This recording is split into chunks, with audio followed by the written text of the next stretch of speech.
For June. So you and Tracy are still allowed to move and second them, you just can't vote on them. Perfect. So it's just me. Okay. Yeah? It's just you. All right.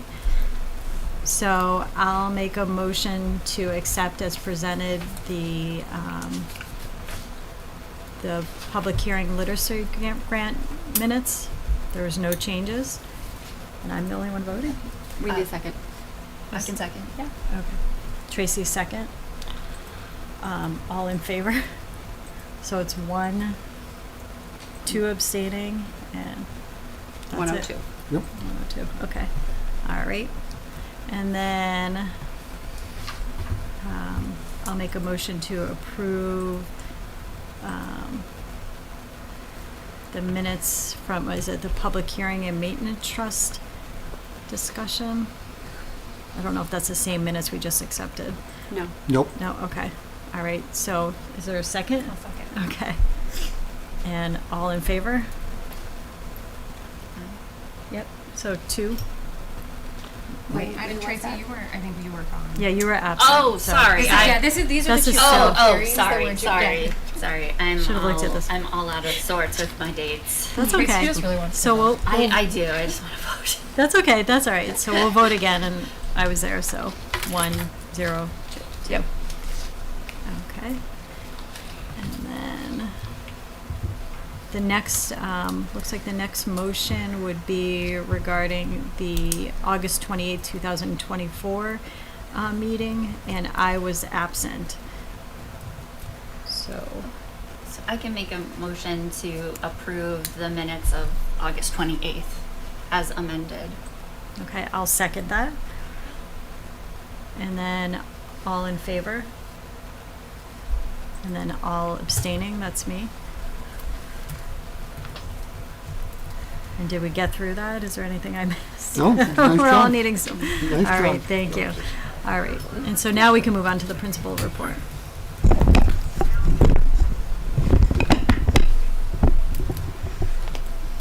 Okay, good evening. For our opening, currently Brookline's at a 554 student enrollment, 308 students at RMS, and 246 at CSDA. As Superintendent Corey shared, we've had a great start to the school year. Our teachers, K through 3, have implemented Eureka Math Squared, which is our new math program. There's been a lot of positive feedback on it. Students seem to really enjoy it. The teachers are doing a wonderful job with the whole class discussions, and it's very hands-on. So some really great learning going on there.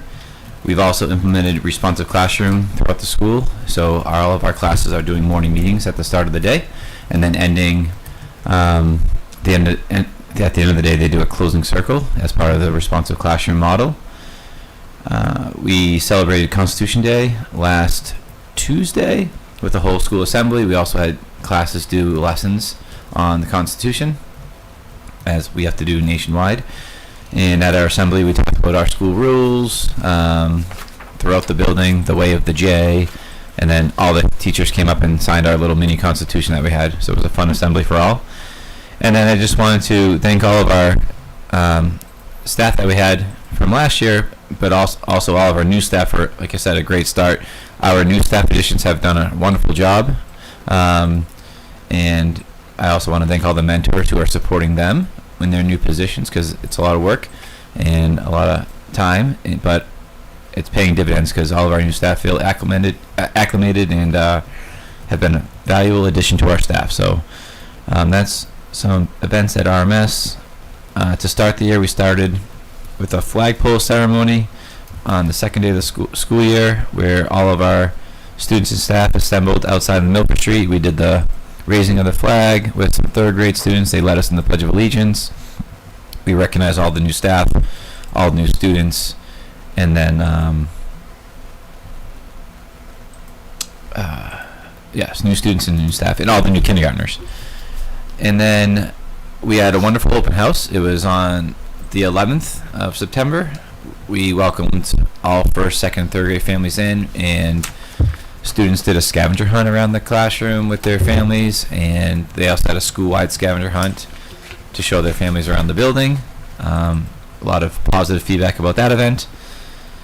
And coming up this month, we have the PTO golf tournament. We want to thank the PTO for all of their support of our building. They're always doing fundraisers to support our teachers and all of our programming needs with in-house presentations or field trips.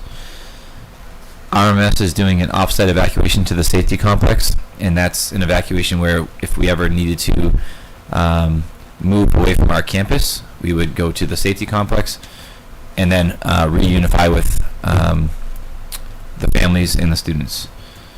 And then parent conferences are starting mid-October through November. And then, yeah, so that's for RMS. Thank you. And for CSDA, we've been implementing the Amplify CKLA for grades 4 through 6. I think that what's wonderful is, particularly in grades 4 and 5, is an integration of a lot of social studies and science, and parents will see that as we progress through it. So I think the topics are refreshing for the students in 6th grade as well. And we're going to be continuing the professional development through the year that has been scheduled for the teachers. Just like at RMMS, we're continuing with the responsive classroom. I've been trying to go in as many classes as I can in the morning, and it's really refreshing to hear what some of the students want to share and their likes and how they're progressing through their day. And I do want to make note that the Unified Arts groups at CSDA have been talking in conjunction the past year and last year with our MMS counterparts of other teachers down here. They do a lot of the closing circles. So the Unified Arts teachers have decided that they're also going to add that as one of their goals this year in the Unified Arts. That way at the end of, for instance, a PE class or a music class, the teachers can just use a few minutes at the end of the lesson to make sure, find out from the students how are they enjoying the lessons and what's working well for them in the lessons that they're teaching. So I think it's, again, opening up that line of communication between the students, the students and one another, and the teachers as well. We're also forming a student council, so I'll be heading that up, and students are really excited about that. The students have been requested that want to run for election for their classroom. They're bringing in posters, kind of describing what they think makes them special to be elected as their student council member. And we'll be meeting on Wednesday mornings in October. So all those names are going to be coming to me, and I'll announce those throughout the building on October 9th. The playground equipment, I'm working with Lance Fittamore because we had expected, we thought the delivery would be here by this particular week, and it hasn't arrived yet. So we're working with the contractor and the shipment and seeing exactly where those are. So I'll have an update on that. Actually, I'm hoping that next time we meet, I'm hoping that they will be in place. And as Dan was saying, the addition of new staff have been wonderful. And again, I give credit and support to all of the staff that are helping them, because I've met with a few of them to set up their goals for the year, and they were all saying that, I'm so glad I'm in this building. This is the right place for me. Everybody has been so kind and supportive of me and making me feel welcome. And that's what we want, in that open communication. And we have we've had some successful openings. I think our CSDA open house, which was on September 16th, was very successful. We had a lot of families attending, and I've actually received many emails, a few emails and some phone calls, or even just running into parents at drop-off or pickup saying how thrilled they were at being able to meet their child's teacher and finding more about them and the curriculum as well. We will also have, and I just realized I was omitted accidentally from this page, but on October 18th, CSDA will be conducting an off-site evacuation. It will actually require the students to go into the trails a little bit. More information will be forthcoming ahead of time to let all the parents know what's going on. And again, it's just a practice, and we'll try to encourage it as almost like a field trip for the students to enjoy nature. Could you remind me what Amplify CKLA is? It might be, I missed it at the last meeting, but, Yeah, core knowledge, language. Arts. So it's our literacy program. oh, okay, Yeah, oh, I'm sorry, yeah, it's the Okay. literacy. So it's the reading and the writing. okay. And that replaced Lucy Coggins? Okay, all right. Yeah. And then the only other question I had is, I'm always keeping an eye, or we're trying to keep an eye on enrollment. Is this right that our enrollment is 554, and last year at the end of the year it was 582? Did we, okay. Yeah, RMS especially had a dip of about 22 students, roughly, maybe 25. Because Okay, last so- year, I think we ended the year at 335. Yeah, and I last think we were year. at like 335 or 330. We have a small kindergarten. We have a smaller kindergartner, Okay. kindergarten class. We also are at the start of preschool, and as preschool continues, we'll start getting new We'll get more referrals too. So that's another Okay. factor in the beginning of the year. And then we did have a few families unexpectedly move out like right before school started that Okay. we had expected to be here. It was like the Alright. first week of school, so. Okay, just keeping an eye on But that we're number. getting a new student Monday, so there you go. That's Oh, fine. and I'm not looking one way or the other. Five, Whatever five, is five. fine. We welcome everybody. Yeah. But I just Yeah. was wondering with Every that, day, with every the yeah, with the thinking about I know, but I was shocked to building see that and too. It's a- yeah, it was surprising, and it is what it is. So, and it looks like our first grade is a little bit small, and our second grade is unusually small. But then Yeah. once you're the third to sixth, or the We higher lost a number. lot of third graders last year to CSDA. I think there were 90. Yeah, and they then a all went smaller up there. And then a Yeah. little bit smaller this year, so. Okay, all right. I just want to make sure that was correct. Okay. Well, that gives us a Take little it bit right of a now. cushion for. Dan, I just had a question for you. So with the evac, are you sending things home for parents as well, so that like Trish was So saying? I typically, yes, every year we do the evacuation offsite. I send an email at least 2 weeks ahead of time. I think I'll send out the first week of October, because it's about a one-page letter that really explains what an offsite evacuation is. Okay. You'll most likely be involved because what we're going to do is preschool is going to be going as well, and we're going to have the preschool families reunite there. Blessings for you. So, Blessings on you, dude. So that's going to work out really well because every year we have a few families that help us with the reunification process. So we're going to use preschool. Yeah. Oh, okay. And I was just gonna ask, like, are you taking the whole school? But it sounds like We you take are the whole taking school, the whole yeah. school. And it's just for us to prepare. Hopefully we never have to use it, but it just Yeah. gives us a chance to prepare, see what resources we need, what support we need, if there's any gaps and such, and then. Okay. It's also a practice of the emergency operation plan, which Mhm. we gave copies to. She just read it. Yeah. And then we have, documentation, so it allows the staff as well to utilize the documentation that we create, and that way we can speak as a district, Hollis and Brookline together, as far as, does that paperwork work? Does it make Mhm. sense? Yeah. So the Work out the CSD, kinks, yeah. yeah, and CSDA won't be going to DECO though, right? You guys are gonna stay on property. No, we're for gonna this stay one. on Okay. property. Because I know we still had some questions. Yeah, could you explain just why, like, what the situation would be where it's, kids kind of maneuvering the trails versus going to deco versus, is there? We're just trying to do a smaller version, as far as we just want, in the event, it'd be a specific type of situation where if students Right. had to, and staff had to flee from the building in that direction of the trails.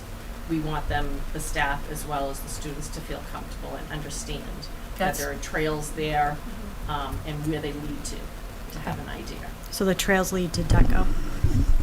Eventually. The trail, eventually what we're gonna be doing is we will actually be coming out, next to the Leclercs that Yeah. live next door, Oh, okay. that yeah. first house. So Mhm. there's the trail actually comes out there.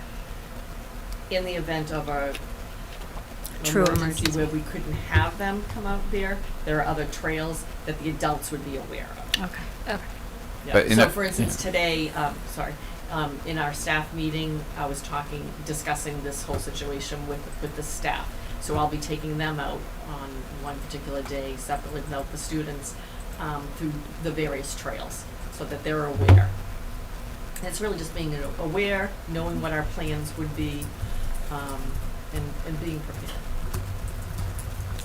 Did I answer your question? Yes, Yeah, yes, okay. you did. Yeah, and we're required to have multiple reunification spots. So for CSD and RMS, we probably have 3 to 4 different places we could reunify.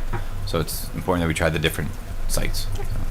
And then Dan, I just had one more question. I had a parent reach out to me asking about morning drop-off, about how they weren't sure how it was made sure that kids were staying in the playground. So I'm just curious, like, if you could, like, does that make sense? So they were saying we drop the kid off and they go into the playground, but it's open and it seems like kids are everywhere and we're not sure how kids are getting to the right classroom. And I was just wondering if you could just tell me a little bit about what the process is for, like, how kids get from the playground to the, just so I can reassure them. Yeah, I've already shared the process with that, but I can go into it again. So we have morning drop-off, we have whole school recess on Fridays, we have grade level recesses twice a week. We have staff that are around the perimeter of the playground, so when they do drop off, they go to the playground, they have recess, and then, because our teachers are in PLC, but we have staff that are scattered throughout the playground that supervise it, and then once the bell rings, the teachers meet them outside, the kids line up in their lines, and they come inside the building. So. Yeah, no, that's fine. I just wanted, Yeah. I assume, that we had it under control, but if a parent is reaching out, I would like to be able to reassure them that their child is not wandering. They are not on the playground unattended. Right, that's important, Yep, yeah. we are there. And then I did see that there was a staffing need, that RMMS has 5 did we have staff leave? Because I thought Is this for the principal's report? Yes. So we have 5 paras. We listed there because we have 5 contracted paras, and our goal is to still try to Replace hire them. for them. But we've been successful. We're in the process of hiring a lunch recess monitor / security office. We've Okay. hired a custodian, so those are off the list now. But we're just trying to work on the para educators because now we have 5 contracts. Perfect. I just wanted Yeah. to make sure we hadn't had 5 staff leave No, the first no. month since school started, because Nope. like that's not going. No. Okay, awesome. Thank you. All right, and I think we all know, but the contracted pairs are at a cost of Yeah. outrageous compared to what if we could just Yeah, hire. no, that makes It's like outrageous. Any other thoughts, questions on the principal's reports? Did you get your question answered? I felt like I jumped in to Yeah. try to understand. Great. All right. So I'm going to open the floor right now for public input. I don't see anybody here, but I'll open at 6:20 p.m. And then we can move on to discussion of the tax cap. Okay, take one and pass one down. And here's a bunch. Actually. I wanted to bring to the board's attention a change in the tax cap and how it is done. And I had talked to the chair separately, and we're going to provide the board a presentation in October from legal counsel so that any questions you may have can be answered for them. And what we plan to do is also to kind of record that presentation and then utilize that to send out so our citizens have a better understanding. Prior to this coming March, the tax cap was on the operating budget only. It was an 8% tax cap on just the operating budget. Now that percentage applies to the entire warrant. So if you think about the budget just in quick terms, every year you have most likely the teachers' raises that are going to take up a quarter of that tax cap right away. You have your regular special ed increases in cost associated with those. To give you an example, we could have a student move in tomorrow and cost us somewhere, $200,000-$300,000 or more. Maintenance trusts, special ed trusts, those would also be on the warrant and now be part of the tax cap calculation. Oh. And Yeah. it- So this is gonna be tough. Right. So what I want the attorney to do is go through the process because the board does have to propose a tax cap budget. But the board can also propose a budget that they are recommending based on what they believe the schools need. And then we're still legally required to put forth a default budget. So And we then have 3 budgets? We will end up with 3 budgets if the board so chooses. I mean, there was a year, a couple of years ago, where we didn't approach the 8% just because of the nature of the year. But if you look at what the future brings, and when we're going to talk about the capital improvements projects and things like that, getting to 8% would not be that difficult. Next year, we have a teacher's contract. So that in itself could be an issue with that. So the attorney will go over the different approaches that we need to take, and then we'll be starting our budget process kind of with round one in October, and then kind of having a budget set up by the December, January timeframe for the voters. But I think it's very important that we get the word out, and I'd rather have it done through the attorney, because he's the gentleman who's going to be sitting there the night of deliberative session having to Right. answer the questions. Yeah, I think this is a little bit of one of those things that you think is maybe just like an admin thing or a finance thing, but I think it has real big Yep. impacts. I think we are one of the only districts that has a tax cap, and that can be, put to a petition, right? A citizen petition can repeal that if so chosen. So, just some things to think about. So is this is coming down from the state, I'm assuming, right? Correct. Okay, so Yep. these changes were passed in like legislative Correct. session? Yeah. Okay. There- Just recently, I assume? In the last session. In the last session, which usually means they come out to us, and we start to understand them in August. around August, yeah. And there are a number of different things that are coming out, but this is a significant one. A lot of the other ones we're doing policies for, like Title IX and those things. So this time of year is very policy heavy and very budget heavy because of all the different laws that will come out and impact us. But it stays at 8%, right? So like it's 8% over everything, but it's not going down, like that 8%. That's is 8%. correct. Okay. Right, and that was the 8% that the voters passed. Right, Okay, okay, so but it just- could change based on it. Right, but when the voters passed the 8%, they were approving it on just the operating budget. Right, yeah, and So- now that's changed. Yeah, so that's the big piece. So So- the voters really never had an opportunity to vote on this On this legislation. one, yeah. Yeah, they changed it, so the voters approved an 8% tax cap on the regular budget, but now this law includes everything in it. So it's just kind of for- like circumvented and so having the we- voters yeah, vote on it again. I'm worried that people won't understand that it's because 8%, it's like, it sounds like a lot, but Yep. whoever voted on this, it's sneaky in some But ways. also, I mean, it's 8% for one budget, 8% for all of the budget, that's very different. Yeah, That's a very exactly. different question to ask them to vote to, on. to even I think. include, and I definitely want to talk to Jim O'Shaughnessy about this, but to include the special ed trust in that tax cap, I mean, that's so that we're not taken by surprise and left with costs that we have to take out of regular budget, Right, but because it's those a costs have to be savings plan. met. Like those Yeah. are not optional costs. Yeah, so, It is very punitive. yeah. And I think explaining it, socializing it, if there are any ways that we can see,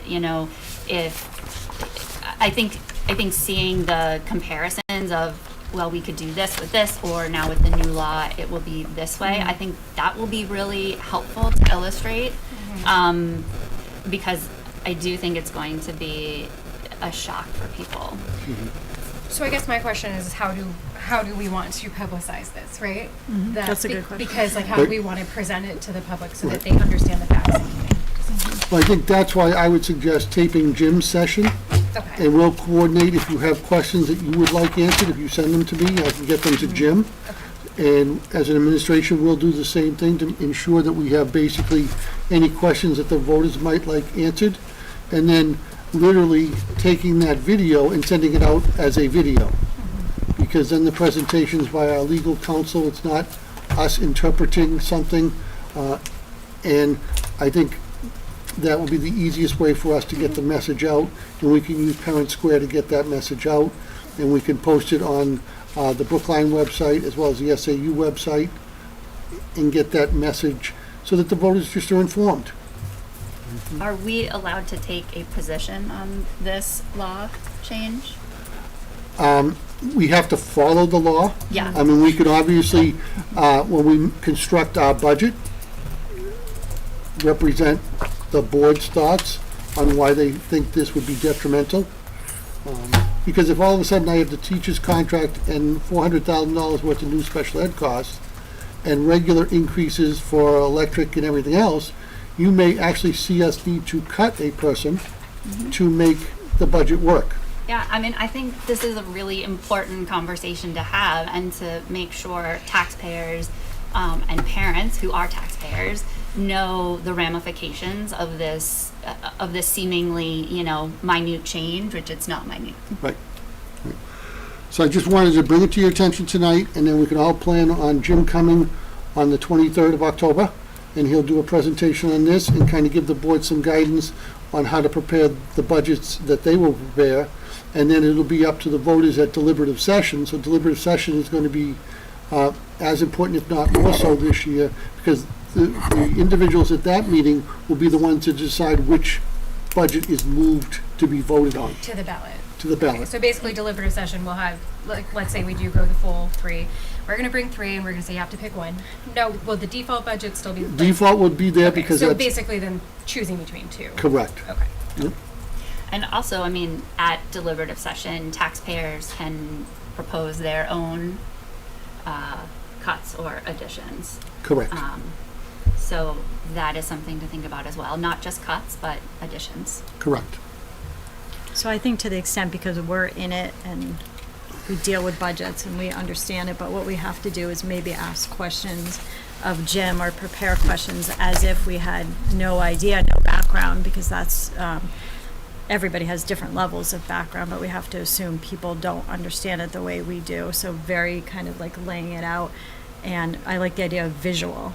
So this is in what could this mean? What would we have to do? Right. Who would we have to cut? Well, not Yeah. who, but what could be cut because of this? Yeah, can we look at last year's budget and recalculate if we had to follow this law, what it would mean? I That's think- a great idea. I think that would be really, really helpful, because it's in people's, I think it's fresh in people's minds, and, you know, if we say, oh, we wouldn't have been able to have 3 teachers, or, you know, whatever the case may be, I think that, to Colleen's point of being visual is impactful. And voters can still choose, because I believe the law right now is that voters can choose to approve a budget that overrides the tax cap. So that part of this didn't change. Legislative body always has control. Okay. That control occurs at deliberative session for Okay. what gets on the ballot, and then the legislative body votes for either the number put forward by the deliberative session or the default. So I think that would be important for us to highlight as well, is that, like, this is what the law is. We're gonna follow the law, but you as the, like, I mean, you as the town can choose which way you wanna go. I think Correct. that would be important for people to know, to just remind them that that's their choice, like, you get Yep. to choose that. Colleen, do you want us to just email questions to you so they are all in one place? Like questions for the lawyer, just to you? Sure. Okay. Yeah, do you want to Yeah. do it that way, individually, or do you want to Well- send them to Andy or Yeah. Gina? Why don't you send them to me, Okay. and then Okay. Gina and I will compose them together and make sure we get them all to Jim. Perfect. And if there's anybody at home watching that has a question that comes to mind, you're most welcome to email me as well. I think that's a great idea. Yeah, I was Yeah, going to it- say that. Yeah, okay. Well, we can let people know that then when they ask, like, let's go, we can just like email Andy your questions. Yeah. Exactly. And you can put together a Yeah. document. Yeah. Thank you. And I'm sorry, will the session with Jim, will that be open to the public, or will Yeah, that it'll be our board okay. meeting. Great, We'll do great, it as- okay, so people can come to that as Correct. well, and, Yep. and then also have the video backup, that's awesome, thank you. Excellent. With the chair's permission, I'll move into the capital improvements plan. Sounds good. Okay. As the board recalls, we spent a lot of time last year kind of figuring out what the town needed from the school district in order to make sure they were able to provide impact fees to builders and construction. So in your packet, I have utilized the information provided to us from the town to create a spreadsheet that works for the school district. And you'll see, and I'll just run through it, it tells you the project, and I did the project both for the Brookline School District and the Cooperative School District, because both of those are subject to impact fees for the town. So you'll see at the bottom of the page, the co-op. Impact fee. If it's due to enrollment expansion or that, a school project, the town is allowed to charge an impact fee to a new development or a builder. Okay. And those impact fees come back through the budget process to offset costs incurred by the school system. Okay. Okay. Thank you. So the spreadsheet is set up by school, so we have RMMS and CSDA. We have the years 26 through 2030, so the next 5 years. The funding means whether we feel as an SAU administration would come out of the operating budget, the maintenance trust, or we would go for a warrant article. And that is subject to the board changing, depending on the year and ultimately the cost, but it's just to give the voters in the town an idea what we're thinking. The rating is urgent, necessary, or desired. As you can see, we have 2 items at RMMS that I have labeled urgent, the rest are necessary, and they need to look at the where they fit in as we've done over the next 5 years. The column TOP is the type of project, all right, and I did provide a chart on the back side of that page. It could be to replace or repair existing facilities or equipment, improve the quality of existing facilities or equipment, expand capacity or existing services level and facility, provide new facility or service capability, or to purchase land. So I have assigned each of those a type of project. Then I have a column that is SAPI, and that's a service area of the project impact. That is all 4s because this is for the schools.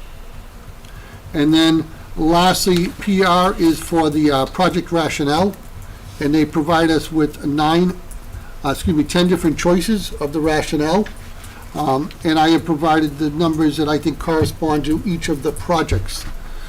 Number 9, we work off a strategic plan system. As the board knows, in October, the SAU board will be looking at the strategic plan.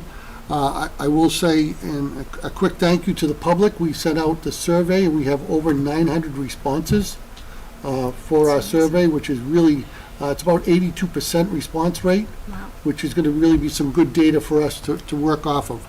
So we've done each of the project rationales for the town and the budget committee. Just to highlight just a couple items that are urgent. In terms of RMMS is past due for a new phone system, and I can tell you it does present some problems at times. I never know if it's a person from Milford calling me or it's just Dan looking for me again, because sometimes it comes up as the school number, sometimes it comes up as Milford. It's very difficult. Parking lot repair, RMMS is at the point where we have some sections that I'll say are at the end of their useful life, and we need to look at not just seal coating, but more of a repaving. And there are some couple sections that we want to look at sooner rather than later. In terms of the, also in 2026, we have the portable classroom update. We just need to do some new work to our ramps for our existing portables at CSDA to make sure they're ADA compliant. That's kind of a regular maintenance thing. The portables have served us very, very well. We have a soccer field. As you know, we've been able to move our children to a different area for recess because we need to have some ADA compliance issues taken care of with the rampway there, so that students, if they were in a wheelchair or had disabilities, would be able to access it along with their non-handicapped peers. And then the security entrance control upgrade at CSDA is we're looking to redo our fob system at CSDA. We're doing that across the district, building by building. We've done the high school, HPS, and maybe the middle school. But we've definitely done the high school and HPS with the new fob system. And then you'll see we have projects in 27, 28, 29, and 30. We're looking at the boiler replacements, a lot of items there that are significant, and we need to move forward with those pieces. There are a couple projects still to be added because we have a potential additional, like you'll see we have the addition of 3 classrooms at CSDA. That is just a placeholder in 2028 of $1,750,000. We're still working on an estimate, and by the time this is due, which is October 4th, we'll probably have a new number in that line. But a lot of this is boilers and police, kitchen equipment, controls, LED lighting, all things, as some of you may recall, a number of them were in the last proposed bond that got cut down. So it's kind of created a backlog with some items. just so you're aware, you can see a lot of competing expenses at the cooperative school district. They are actually also in discussions regarding a bond coming up as early as this March. They're looking at it also through the lens of they have a bond coming off. So by doing a bond, they would be able to remain a consistent tax rate and not necessarily increase taxes to move forward. So it still has some work. And then the following couple pages, we have a short description of each of the projects that corresponds to their number on the Excel spreadsheet. This is also being updated and in process between Lance and I, so this will have further details added between now and submission next Friday. But I think this provides the information as well as the forward-looking goals to the town for impact fees. But it does worry me when with our recent tax cap discussion, one of those items as a construction project is going to eat up the whole tax cap. Yeah. So looking at everything that we've talked about kind of today, we've talked about the tax cap, we've talked about the CIP, we've talked about admissions, or enrollment, sorry. I wonder if we need to step back for a second and take a 30,000-foot view. And really think about the next 3 to 5 years of projected enrollments, NASDAQ, real enrollments. There's a small second grade, but there's a really large third grade. How does that affect, not just the now and not just our two buildings, but as you said, the middle school and the high school. We are one district, right? Hollis Brookline. And so I think it would be very helpful to see some information on how we might be able to think of a more comprehensive plan for the next few years, to take into account not just the things that we think are immediate needs, which I understand we have many immediate needs, but are those immediate needs the right needs, or do we need a bigger project to satisfy that need, but also get us in a better place? $1 today is less expensive than $1 tomorrow. And I think we've lost sight of that at some point with not wanting to invest in some of these projects. I think you're absolutely on target. And I think looking at this and then deciding if we wanted to package some items so that it is a larger bond or a lease. And the nice part of a lease is we only pay interest on the money we've used. The money we haven't used on the lease is in the bank earning us interest. So if you packaged a number of items, either for a lease or a bond, you could do them over the next couple years. And you could also coordinate that, what's going on in the co-op, because that's the other piece of the tax bill that people are very, very aware of. And I think this document will help us to start to see that through a larger lens, that we are only one district when you really look through the lens of a child. And how do we package those up? Like, I know right now in discussions at the co-op, they're looking at the middle school boiler, the solar field, and some of those other additional heating components as a package, because that solar field potentially will eliminate electric costs at the co-op for both buildings. It's about a 3-acre array that would be on co-op property and would offset about $200,000 worth of electrical costs in the budget. So we're trying to come up with a proposal. We can look at and we are looking at the same thing here, to see how close we can come to tax neutral or cost neutral, because obviously if you replace LED lights, there's going to be an electrical savings, and that savings can be used to offset other pieces that may be in the bond. So I think when you look at some of these 26, 27 items during our October, November meetings, we're going to talk about or discuss, is there a benefit to packaging a few of these pieces together? Especially when you're looking at boiler controls and HVAC, because the other piece is, if the co-op and Brookline were to do boilers and HVAC at the same time, I'm probably going to get a vendor for those projects, and it's going to be beneficial for them because it's not a large commute. My Right. manpower is used efficiently, so it may make us more competitive from that point of view. Sure, and I think this is, I think in the past we've talked about kind of what are what's our minimal viable product, what's our, maybe hope for, and then what's our pie in the sky.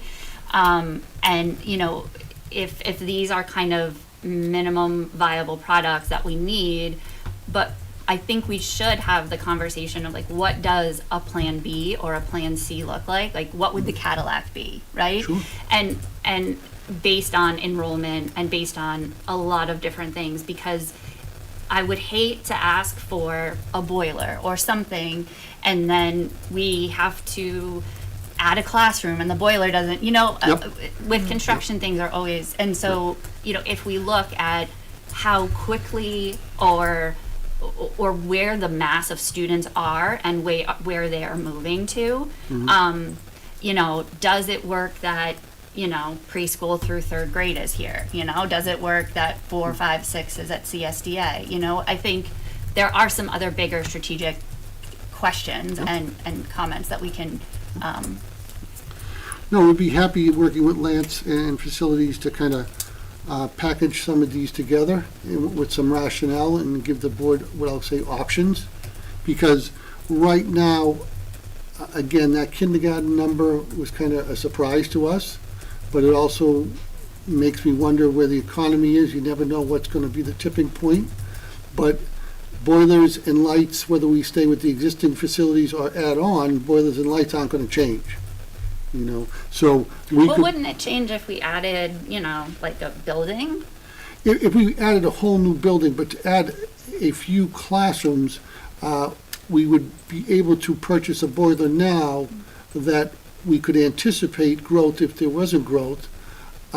We wouldn't really have had a negative, Like one of the things we did in one of our buildings is purchase a boiler with redundancy. So one boiler wasn't always running at peak speed. One would shut down, the other would run, and it was set at various times of the day where the heating loads were different. So we can look at a number of things, like we also have there, replacement of portables. Those two portables are 20 years old. Now, we may decide, well, let's not replace the portables and add 3 classrooms, let's just add a 5 classroom wing, if that's what we need, So this has been a very good exercise, something we've been doing on a regular basis, but kind of been doing it, I'll say in isolation.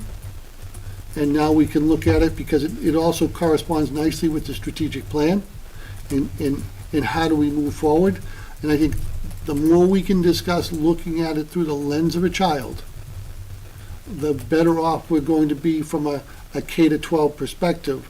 Because if enrollment did grow here, the middle school has probably one of the most restrictive lots going for just trying to find out space. It can be done, but it would mean we're eliminating parking.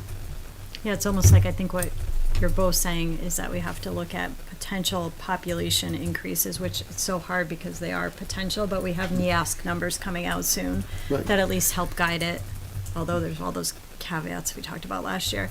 And then to say all the way up through building replacement as the final last, if ever necessary, but all different scenarios. And I think that's some of this is already, most of this is already included in here.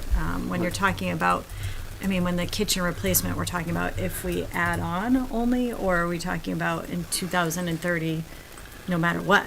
It looks like. You're going to need a significant upgrade replacement to the kitchen No by matter what. 2000, yeah. No matter what. Okay, so those, like laying that out in a more scenario-based. Yeah. And new construction costs, and that's why we need to go through the numbers again. Lance and I talked to architects and facility people today, and they're using $450 a square foot. And that's, all in every facet of the building project. But, all of a sudden, if you need 5 classrooms at 1,000 square foot each, we're at $2 million. Yeah, and then, you know, like say if it did come to that, we would be probably scrambling, doing a warrant, and we would have maybe spent $40,000 already on the portable classroom update, which would have gone for kind of not nothing, but it's a pretty big sunk cost if we have to then abandon something that we've already done. Right. So if the board wanted to do something this coming March, we would need to probably discuss that, starting that after our tax cap discussion next month. And this way, you'll at least kind of know what items you might like to package together. And I will talk to David at EEI. EEI is the energy efficiency company that assisted us with this library project in the classrooms that we did here, and ask him or look his availability to look at something maybe that I'll say is tax neutral to maybe put before the voters. Yeah, I mean, I think in remembering kind of what EEI has done, or maybe it was the architect plan, I'm not quite sure, but you know, there were some different scenarios, Yep. right? Yep. And I would love to see we revisit those scenarios. I would love to see how, you know, population enrollment could affect those scenarios. You know, I think we have to, you know, this is really emotional, I think, for a lot of people, for a lot of taxpayers, for, you know, for everyone. And so taking some of that out, looking at, you know, some of the numbers, some of the plans, I feel more confident and secure in that. You know, I can make gut recommendations or gut, like, oh, yes, let's do this, let's do that. But that's just based on gut right now. And what you had said before, too, kind of about people are highly aware of that we are a Brookline school and they pay taxes for that in co-op. You know, we do, that is something that I think people are highly aware of. And so to marry those two things together, that students are not, it is one school district. And I think that's an important point to make.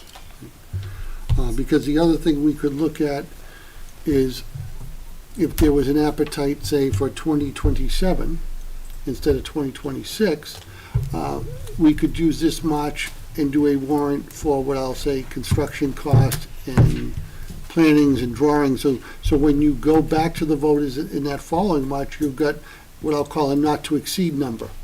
So you have a real number of what the project will not go over. That's something we're actually looking at in Hollis as well, because they're encountering some of the same issues. You know, they are, just like CSDA, a few classrooms short. You know, it's not, as the architect has said, it's not like you need to rip your building down and start over. Right. But at the same time, you don't necessarily have the square footage available no matter how many times you try to recraft something until you do something that meets the code requirements. Right. And if you look at all of the buildings across Hughes, across Hollis, across Brookline, I wonder if they're having problems now and we're having problems, or we could have problems with the existing structures. You know, do we look at the middle school or the high school at this point? Because those are also, they're not in our direct purview, but we are feeding into them. And is there something more district-wide that needs to be looked at in terms of space? You could look at a variety of things, and it's been brought up before, and there wasn't an appetite, but you could become a K-12 co-op and then have one board, one budget committee overseeing just the education of the students, and then they would be responsible for the 6 buildings. You'd go from 6 unions to 2. You'd go from 4 payrolls to 1. You know, so there are a lot of potentially cost savings associated with that. And if one school was having an enrollment bubble, if you're all in the same district, all paying the same pieces, I could bus a couple of children to a different school. And it's not far away. It's not that far away.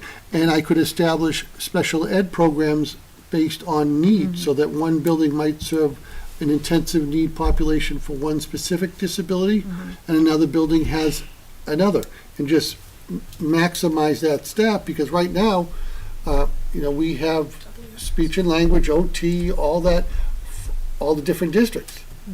And at times, we don't have enough staff, and if we went back 5 or 6 years ago, we had maybe some hours we could have filled in a Yeah. different district. Yeah, there's definitely an economies of scale. Yeah, but I don't know that the appetite's gonna be there for I'm not that. saying it, I'm just. Yeah, Could be though. It- Someone could do a warrant article. They could, but I think I think I Hollis will have some issues. I think Yep. that I personally would have some concerns about Yep. that, just because, like, I mean, I have not been lucky enough to go to an apportionment meeting yet at the co-op, but I know that that comes up a lot. And I know that there's concerns kind of about if we were to co-op K through 12, like, how would that split between the, Yep. right? Yep. So that's all we can have that. That's where I mean, Hollis there are benefits, but I think there are Yes. definite concerns, Oh, right? So I think that aside, Andy, is there anything that, based on what you told us initially at the end of last year, that you would bump up after getting the survey back from any, like, in terms of, because I know you had said you were thinking about a warrant article or a bond, like, a little bit further down the road, and I know, Gina, probably this will be you handling this, but, so either of you, but do you guys see the need to move any of that up forward based on what you got back? I think, and Gina can jump in too, that we need to look at some of the 2027 items and potentially do an article for this coming spring. Okay. If I did that, I would be focusing on the pieces that I know need to be done. So I'm talking about boilers. I would do LED lights because those offset boiler costs. I would switch to propane, which would allow the SAU greater buying power. Okay. And we're going to be working with the town of Brookline on the buying of propane as well. So now we're going to have the town of Hollis, the town of Brookline, and the schools that are on propane, which will be 4 of our 6 buildings. Okay. So that's what I mean. I'm happy to bring that back with Gina in October, November. Probably bring you something on paper in October to digest. Yeah. And then have a discussion in November, because that's when we're really getting into the pieces.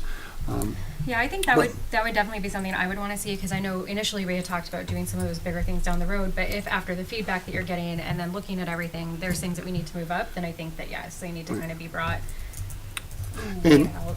And if you felt there was an appetite or that you're concerned about the tax piece of it, then I would recommend a significant dollar. When I say significant, probably somewhere between 100 and 150,000 to do that comprehensive study that would give you the not to exceed dollar amounts. Because right now, we're working off best guesstimates of highly trained people, but by having that extra year, they would be able to get in and really look at each of these boilers, each of these lighting systems, electrical panels, and make, well, say, very informed decisions. Yeah, so it's kind of, again, that's another risk benefit, right? Like, Right. yes, it's gonna cost us, but it could save us money down the road, so it's kind of the same. Okay, and then I think, so I mean, like, with the kitchen replacement, I guess I know that that's a big ticket item and it's many years down the road, but I also know that that's a place that could possibly present a lot of issues, like if things don't work in a kitchen, there's like no food, or if boilers. I watched Mythbusters a lot with my husband, so I've seen what happens when a water boiler blows up. Not great. Not that that's in the kitchen, but like things, to me, that would be a safety issue almost. So are we comfortable I'm not saying it needs to happen this year, but are we comfortable saying that we can wait like almost 5 years for a kitchen replacement? You want to jump in on it? I'm happy to. I can tell you a little bit about it. The space is tight there for the kitchen staff. It's if you go to CSD and look at the kitchen there versus our kitchen, we would need to have more of what CSD has. It's not as functional as it is with CSD for moving around, because where the ovens are and the dishwashing and the sinks, it's not easy to get to. There's a giant wall in the middle of the kitchen space, but it also is not large enough to house all of our students when they're in line for lunch line. So, And some of the things that were done, I'll say 50 years ago, would never be done now. I mean, we have a bathroom inside the kitchen. right. Things just that were met code then, but now you would never do. Yeah. Right. That's what- So, Right. so when I look at that renovation, it's not because I'm afraid the gas stove is gonna go or something like that. Okay, that was my Yeah, bigger concern. Was right. like, are we worried it's gonna like start a fire, or like because that I would want to bump that up if that were the issue rather than No, and just so Okay. you know, we get regular inspections. Yes, great. Fire and safety. Okay. And then also, because of the way the meal system works, there are times where we have money that we have to spend Mm-hmm. from the food service program that could only be spent on the kitchens. Okay. So would you be looking to use some of those funds? Yes. For part yeah. of that, And, with and that, that's why I right, feel we have done some upgrades to equipment with those funds. With those, okay. But to Dan's point, it's more, it's very cramped. Yeah, no, Yeah. and that makes a lot of sense. Yep. Like, I think I just wanted to make sure that like, Yep. so because some of these things obviously like our safety is like boilers, we want to make sure they're working. Like all Right. those things that could, if they go badly, can go badly quickly and very seriously. I just want to make sure that we're not underselling either if it's a safety. No, issue. definitely not safety, but just to remind you, we used those funds last year to replace the freezer in the kitchen. I don't think. Yeah, so, Okay, we did.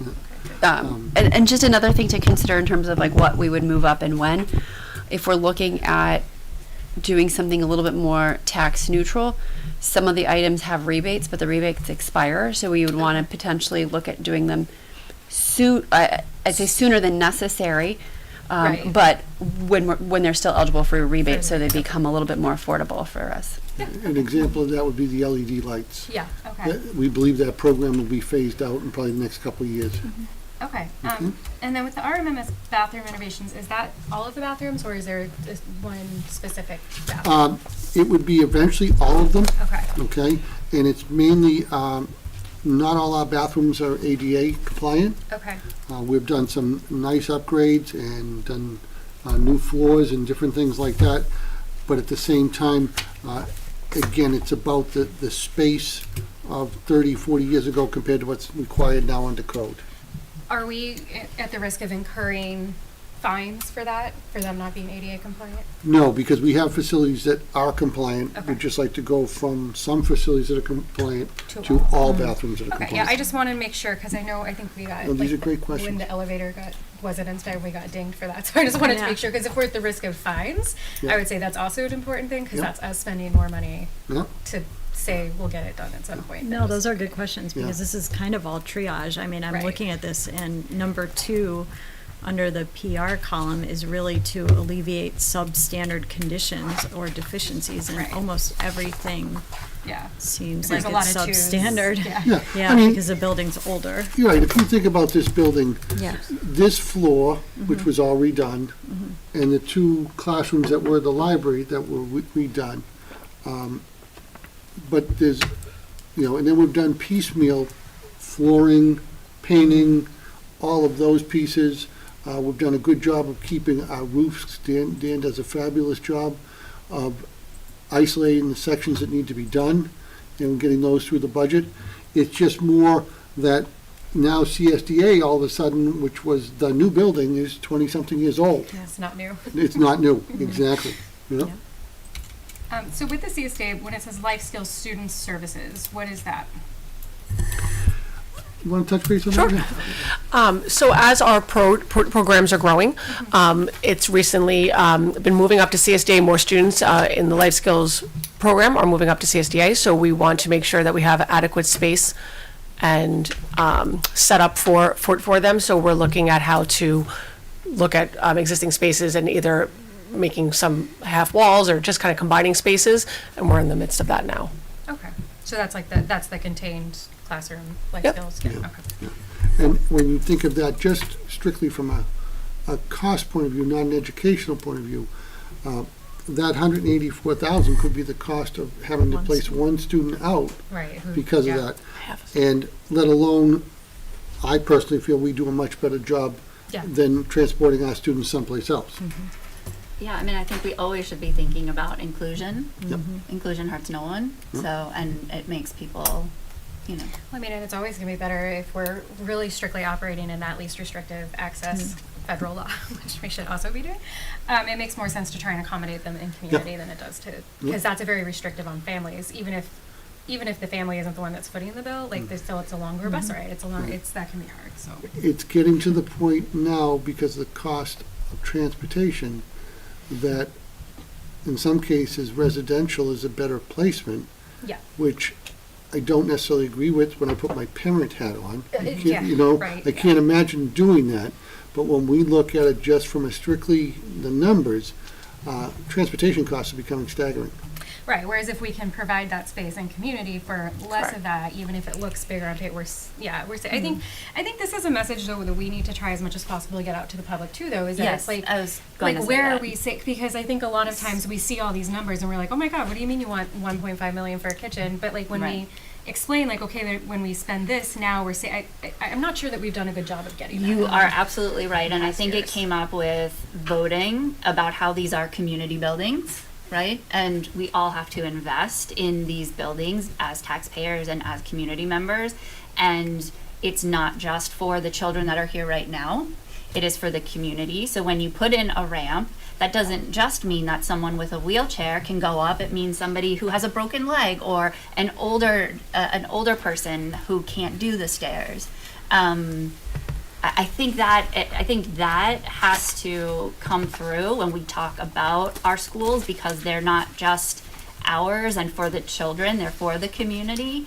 And having it be more of an accessible space, a more efficient space, that just benefits everyone. Thank you. This has been very productive. I took a bunch of notes, so Gina and I will bring back a couple options to look at. That would be great, thank you. Thank you. And that kind of lends us right into FY '26, because it's kind of the same thing. So the first round budget that we're going to bring forward in October, November is basically going to have the majority of items that are needed by the school district, even if we know some of them need to be delayed, just because of the budget.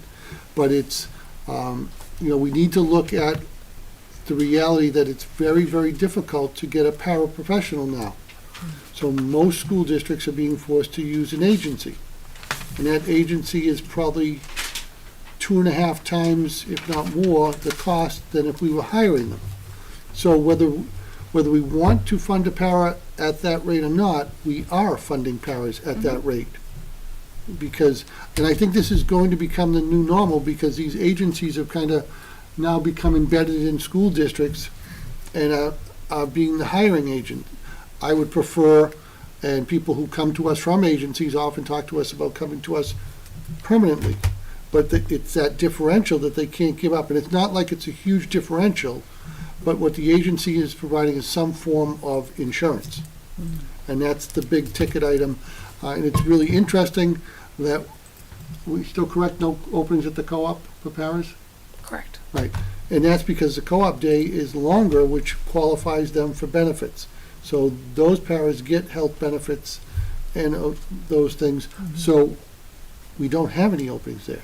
Right, and so we're either paying 2.5 times for a Yep. contractor, or we're paying into someone's health, or offering them to bring their child and scholarship them in, or I think there are creative ways or other solutions that we can look at, that if you put dollars to it and you say, like, this is 2.5 times, this is what it would be, I would be really interested to see that kind of comparison, because again, it gets really emotional when people are talking about their wallets, but $1 today is less expensive than $1 tomorrow. So. Right. So I just wanted the board to be prepared. We'll again look at things, give you some of those comparisons for the paras versus having them in-house. Yeah, I think that would be great to have. What are we spending with the contractors, the agency? How many paras are we getting? And then at our current rates with the amended contract, the contract that we kind of reopen, and insurance, what would that What would it cost be? us? Right. Sure. Just, Right. would it be a savings, would it not? And then, And are those Over- the things, I mean, sometimes we make extrapolations from, 1 or 2 anecdotes, but, is there a way to see kind of what is the driving factor? Is it truly the healthcare? Is it truly God knows what, right? That would be good to have. As far as why people are declining positions for hire, that we're trying to hire? Yeah. Yeah, just, so no, we you actually know, have data on that, and and I can bring some more clear data, but the vast majority, when they're offered the position, when there are no benefits, they decline. So are you guys getting, and if we were to offer insurance, are you getting enough applicants to fill these positions if insurance were offered? I would say in the past 6 months, we would have had enough applicants. I have to get the numbers for you, and I'll Yeah. get both the contract numbers and our employee numbers, plus how many people have declined positions. I could bring all that to the October Yeah, meeting. I think I would be curious to see that, because if it is also showing that we're actually, we have, because I think what we hear a lot is that the pool is small, but if we can show that the pool is actually not that small, Yeah. but it's what is being offered Yeah. in return, that is valuable data for us Yes. to have Yep. as well, because that gives us a little bit more of an understanding of, so how do we address that? Because Sure. to me at least, that gives me a problem to tackle. versus, No, like, absolutely. so do we just not have people? Like, is the pool It would be, that kind of- it would be tight, I think, but I believe we would have had it, so we'll get all Yeah, that, that all would those be numbers for great. you. We did run some numbers 3 years ago, I believe. And we looked at what would it cost if we did 50% health insurance for paras, as opposed to, covering 75% or whatever. And the number was staggering. It was $500,000, and we would, and just for that one item alone, not salaries or anything. And we would never have a support staff contract that high. That's higher than the teacher's contract. But we're paying that in contracted services. Yeah. So we may not want to bring that forward, but at the end of the day, that's what we're having to pay. And then as a result, other items that we've budgeted for have to be pushed to the next year. I mean, I think you're going to have a fight on your hands, though, if you bring forward a para contract that's higher 100%. than a Yeah. teacher's contract. And I would agree with that I fight. think we should, I think maybe I'd love to start shifting our mindsets and our conversations to be, what do we need to do as a community, as a school board, to make sure that our schools remain top notch, and not that we don't do that, instead of always budgeting to the taxpayer and what their reaction might be, or this amorphous, person out there. Because I think we're doing ourselves a huge disservice by constantly doing that. And I understand, I'm a taxpayer, I live here, I've got 2 kids, like, I understand that. But I also understand that if our schools don't remain at a top level, our town will not have a real big draw and benefit. And that would be disheartening, because our schools would suffer and our town would suffer. So I think what I hear you saying, and I think would be helpful then, is to look at is how do we make, rather than it's like, well, this para contract is bigger than the teachers, or this teacher contract is bigger. I think we need to look then at that, like, what is the community and how does everyone get, because I mean, yes, we can't run without paras, but we can't run without teachers either. And so making sure that, like, everyone is adequately compensated as best we can within our limits. To that, I think that is something that we need to consider. I mean, I've worked as a para. I've not worked as a teacher, but I've worked. I get that. Like, there's a lot that goes into that. So I just think it's how do we be more fair to everybody. I just also think that for us to present a contract that's like, oh, we'll pay this much more for paras, and that's going to end up that much of a number higher than a professional contract staff, I think is setting ourselves up for some stress later on down the line. Yeah, and I apologize. I was just putting it out there as No, that's fine. the costs are becoming astronomical, and No, it's and good we for really us to have know. It's good information to know, because I think there's a way where Tracy's saying where we can maybe view it more as a community. How do we keep our staff, right? Because all of them are on the staff here. So we need to be aware of that. I think we also just need to be aware that, like, there's different, I don't know, like my field of entry is master level required entry field. That's a very, I can just say for myself, speaking for myself, if I was getting paid far less than someone who had less that would bother me a lot. So it's like, I just think we need to consider that also, that some of our teachers, especially case managers, they're coming in with all of this extra knowledge, and I would say, and the parents are doing. But we want to, we're I not don't think saying there's, they I think do- we're talking about something that Yeah. want to Yeah. happen. No, Paras are yeah. paid less than. Yes, they are. So I don't want us, like, there's nothing that we would be doing that would cause paras to Okay, be so paid I may more than. not have understood that. Yeah. So Yeah, the not at dollar all. amount We're to talking like begin. $20 an hour. No, I'm not talking about, I'm talking about the insurance. So you were talking about if we pay the insurance, are we paying them? So I guess I was just saying, so right now, our paras are not eligible for health insurance, Right. which is the primary reason we can't hire folks Yes. in this district. Well, so then do we have to, sorry, not to interrupt you, do we have to extend the day? So we're looking at a lot of factors, and being strategic and looking at programs that might require a different number of hours just based on student needs. So we're doing all that, and this is really more of like when we're actually in a contract year. We're not in a contract year here, so it's more of a conversation for the next fiscal year. But just trying to realize that there are so many competing factors of we're trying to be fiscally conservative, but at the same time, then this is a result. And so we kind of have to think bigger than just the next point and think of, okay, well, that might have a negative impact in these ways. But, so I don't want to, we shouldn't get off track because it's not for this year, but. No, that's fine. I think I just need to understand in my head. So I will ask one more clarifying question and then I will stop talking about it. I That's promise. okay. Yes, not that they're going to be making more, but like, so what I thought I heard you say, and I may not have heard, Sure. is if we were to extend them 50% insurance, that we would end up paying the para contract as a total. So that's not. The contract, the value of Okay. the warrant article Okay, would be would greater be more than the what? value Okay. of a warrant That's article what we were we've missing, brought is the warrant forward. article. Fine. Okay, Because that makes those sense. costs of Yes. insurance are already included in the budget for For teachers. teachers. Okay. Thank you for clarifying Yeah. that. That makes a lot more sense. And yes, I think that'll. No, these are all good questions. They're helpful. I do want to close public input because I think I'm almost an hour in. So.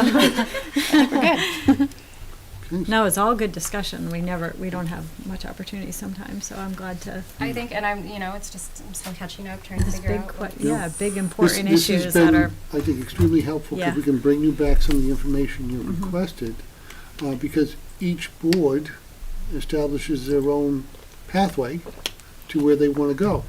So we'll provide you the information, and then Jim can talk to us about the tax cap, and we can figure out and strategize what's the best approach to take, both for the short term, which is March, and the long term, which is the next 3 to 5 years. So now, if people wanted, like, let's say, are members of the public welcome to come and watch the presentation as Yes. well? Okay. Yep. I think it's going to be during our actual board During our meeting meeting. time, Yeah. right? Okay. So they can, Okay. So they can come, stream they it. can ask questions. Okay, Yeah. perfect. The more, the merrier. Yeah, yes, we have a very lovely room here. Yeah. Mm-hmm. But I think we're also going to try to solicit questions ahead of time. Yes. And so that everybody has a presentation that's organized, and then open it up to the public for questions or our questions. And actually, the presentation, it sounds like, will be based on a lot of those questions, really making Correct. sure everybody's clear. Mhm. Okay. And then for fiscal year 26, Andy, do you send us something ahead of time for us to look at, or do we see it the day of? The budget? Yeah. It typically, you'll get something in October, Okay. even if we're not discussing it. A lot of times I'll give it to you in October because it takes time. And then what'll happen is we'll go through 4 rounds Okay. to get to where we end up. Yeah. No, that's great. I just wanted to know if we had a chance to look at it ahead of discussion, so we Yep. can highlight. Okay. Thanks. So, just one last question. First, the strategic plan survey and the feedback. How will that be packaged? Will we be able to see data around that, or? Yep, so we should have like a summary document as part of the governing board packet in October. So you'll be able to see that soon. Thank you. Yep. Okay, do we want to move on to deliberation? Yeah, I think that'd be great. Thank you, everybody, for questions. It's helpful. Last month, I had brought the DECO proposal back to the board. We went through it. It does include the highlighted piece under number 5, which was where the questions from the board had come about the interaction between potential DECO employees and our students. We have clarified that our students are not interacting with them. Their teachers will be there. They'll be on the property. And again, this is only going to be utilized in a true emergency. And as soon as the emergency is activated, at the same time, we're activating the other pieces, which is notifying the bus company and police and fire, because those children are only staying at DECO until we transport them either home or to whatever facility we decide that they're going to. If there was nothing wrong at CSDA, we might bring nothing wrong at RMS, we might bring CSDA down here, depending on the weather and those pieces. The only reason we chose not to take action last month was to give the community a month to look at it, and because we had a couple of board members who were unable to attend. But I'd be happy to take any questions. I do know that the board members that were present last month would have approved it. other than just wanting to give community and colleagues time to see it. Are we gonna fill in the describe area part? I know I see the highlighted part in 5, but in number 3, or before, like, if it's finalized, are those gonna get filled in? Yes. Okay. I mean, we know exactly the areas, we're just gonna figure out what's the best way to make that known. No, that's fine. I just Yeah. want to make sure that it Yeah. gets put in there so that a parent's looking at this and they're going, what is describe area? Who Yeah. are we talking to? That we have that filled out for them. Will it depend on the nature of the emergency, or is it one plan? It- Like, you know, When we go to DECO, it's one area. Tricia has seen the area more than anybody. Actually, they have 2 floors, but they have various rooms, big, expansive rooms like this. okay. And they have many bathrooms and things like that. They also have, the manufacturing area, but that would be the last area. Right. So I wonder from a legal perspective, I'm not a lawyer. Should we put something in there as to say, as needed per emergency and, decided by the principal or the superintendent, or designee or something like that, just so that we know we have a plan, like. Well, I would say first of all, this was written by legal, and then it went to DECO's legal, and then came back to our legal. So we definitely, at least I'm not concerned because of where we're going on the space. And again, I don't want you to think we're going to be there for hours on end. Right. This is a short stopgap measure, and it's gonna take us about 45 minutes to get a full fleet of buses, but we'll start with the first bus driver available. So what'll happen is the dispatcher is also a driver. She will put out the all-call for the drivers to come in, then she and the mechanic, who are both bus drivers and substitute drivers, are going to get in the first 2 buses and head over and start the procedure. And a lot of this is not going to be controlled by Tricia or myself, because once the fire chief or the police chief gets there, they're going to take over that site from an emergency management point of view. Agreed, and another point to consider is that, our safety documents are reviewed by our board chair, signed off on, reviewed by internally, and they're submitted, but they're not fully public, and so identifying specifically where you can find all the students is not really the best safety practice. So there's an agreement, and we know it would be in the best place in the most appropriate time based on the number of students, but we really shouldn't be too specific. Yeah, no, I see that point, and I agree. I just, leaving something blank in a contract, I don't know if that maybe I'm not understanding if there's no text to put in there, then there's no text to put in there, and that's fine.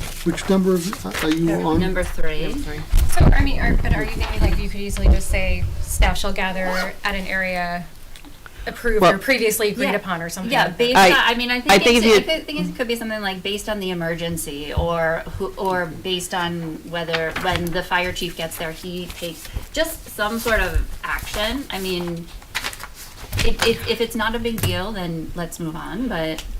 I guess the way I'm just reading it, the second sentence of that line though, where it says CSDA may not access any other area of the property without the express permission or direction of a duly authorized representative. And I think that's going to be, it'll be that representative that'll be working with either the principal or the police and fire department. But to the board's point, we will come up with a generic description for the gathering area for the first spot. I just think Okay? I would feel better knowing that it That's was fine. filled in, because I just the last thing you want is for there to be a misunderstanding, because even the second line of that where it says any area of the property, but if I don't need to know like a GPS point, but if I don't know what part of the property you're in, then that doesn't help me. I don't know. Does that make sense? Like, for me anyway, so I kind of like with Tracy, I kind of agree. It's just balancing that safety though of, Mhm. you would want to know about we don't want. Unfortunately, Oh, I don't- unfortunately, we're oh, talking yeah, about no, the most I don't- horrible No, situation we ever. don't need to know a specific, I don't think is what we're, no, yeah. I'm really not saying it's specific. I think It's just it should something not that- maybe point to the geographic location. It should Yeah. point to who is in charge of making that, and then that person is in charge of figuring out that geographic location. Because the second sentence is CSDA may not access any other area of the property. Well, we don't even know what is the first property, right? Because it's not about the location, it's about who's in charge of making that decision, in my mind. I mean, I would trust our principals or our teachers or the fire chief to be like, oh, hey, if you're here, like, let's move over here. But again, just if it's not a big deal, we can move on. I would like to say something there. So if So are there's we something gonna- generic that we can put in that's not going to endanger any children or endanger anyone, I would feel better if something is there. It sounds like Tracy would feel better if something is there. I would. If you guys don't mind, we would appreciate it We, greatly. we can probably write something like CSDA students, teachers, and staff shall gather in the space deemed most appropriate given the circumstances of the emergency. That would be wonderful. That is Thank you. perfect. Thank you very Yes. much. Okay. Yes. Then if we will make that as part of the motion, that will be included. And we'll go from there. All right, so I will make a motion to approve the agreement with the language we just agreed upon between the Brookline School District and DECO for emergency occupation by CSDA of DECO property during school evacuation. I'll second. All in favor? Thank you very much. Thank you for all the work that has gone into it. I know it's been a long process, so thank you. Okay, moving on to policy. So we're in that part where we have quite a few required updates to policies just based on the legislative changes. And so we're presenting a number of, so I thought a memo would sort of clarify what we're doing here because there's so many to keep track of. So we're presenting for the first reading with substantial changes per the law. These are all relative to Title IX changes. So and if you recall, so numbers 1, 2, and 3, AC, ACAA, and ACAB were brought forward last September for a first and adopt due to the urgency of our adoption. We're going to go with first reading, and then I'll bring them for second and adopt next month. But these, as I mentioned last year, there were expected changes, the changes occurred, and the amendments to these policies, although it looks like they're substantial changes, it's really a lot of reformatting of the policy. The bulk of the changes had to do with timelines and some of the words regarding the interpretations of what constitutes something eligible for harassment or discrimination. ACAA R1 and R2, you can see in the very bottom of this memo, will replace what we adopted last year as ACAA R. So we are going to we're looking to be more specific and have regulations specific for student discrimination and then student sex discrimination procedures. And then the same is true for employees. We're looking to replace ACABR with this year's additions, which are more specified for employee discrimination and then employee sex discrimination. Once those, so next month when I bring those forward for second and adopt, I'll also look for you to rescind those regulations from last year. But that's the bulk of your first reading. And I'll just continue with the new policies, JIC, student conduct, and then JICD, student discipline and due process. So these are both required by law, and they would be new to the Brookline School District. So this really just outlines policies, our code of conduct, where you'd find our code of conduct, that's JIC, and then JICD, also required by law. And so it sort of defines all possible disciplinary actions. We're required to define them all. The bulk of them we do not utilize. The specifics of our code of conduct are found in our student handbook. So I think the important aspect of this policy is in the policy statement for JICD. it says, the type and duration of discipline are within the discretion of the administration based on the severity of the offense, the age of the student, and the conduct history of the student. And so we added that because while we are required to talk about suspensions and expulsions, the likelihood of us actually looking at an expulsion in a K-6 district is slim to none, but yet required that we have that there. So those are all of our new policies. I was gonna say, do we do detention on Saturdays? We do not, but we're I mean, if required. I have to start using that for my, Yeah, I was curious about that. I mean, that figure we sounds like did, a but- win for me. For you, Yeah. not for them. Well, yes. Okay, no, that was the only question I had. All right, any other questions in general? So what you can do, the other two boards have been doing, is making a motion to accept the memo in its totality. Right. Are we good with doing that? Yeah, So that because ex- they're all first So that accepts all the readings. first readings, Yep. right? Correct. If we do that, okay, yeah. Okay. All right, so I'll make a motion to approve the recommendations of the Brookline School Board Policy Committee as per the memorandum provided as part of the agenda packet. Second. And all in favor? Thank you.